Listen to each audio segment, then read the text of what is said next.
Pebalap Monster Energy Yamaha, Fabio Quartararo, kokoh sebagai pemuncak klasemen MotoGP 2021 seusai memenangi GP Italia. Fabio Quartararo menjadi yang tercepat pada balapan MotoGP Italia 2021 yang berlangsung di sirkuit Mugello, Minggu, tanggal 30 Mei tahun 2021, malam WIB.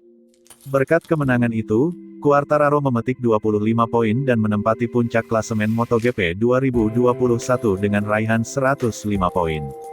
Fabio Quartararo unggul 24 angka atas Johann Zarco yang naik ke peringkat kedua setelah menggusur Francesco Bagnaia.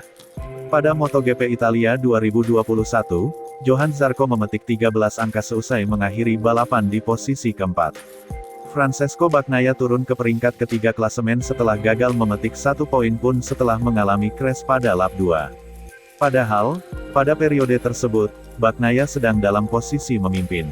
Alhasil, pebalap asal Italia itu tidak bisa melanjutkan balapan. Hal serupa juga dialami Marc Marquez yang lebih dulu terjatuh beberapa saat sebelum Francesco Bagnaia. Marc Marquez gagal memetik poin dan turun ke peringkat ke-18 klasemen dengan koleksi 16 poin. Marquez unggul 1 angka atas Valentino Rossi yang menempati posisi ke-19 klasemen MotoGP 2021. Rossi sejatinya memetik 6 poin setelah finish di urutan ke-10 pada MotoGP Italia. Namun, tambahan angka tersebut tak cukup mendongkrak posisinya di klasemen.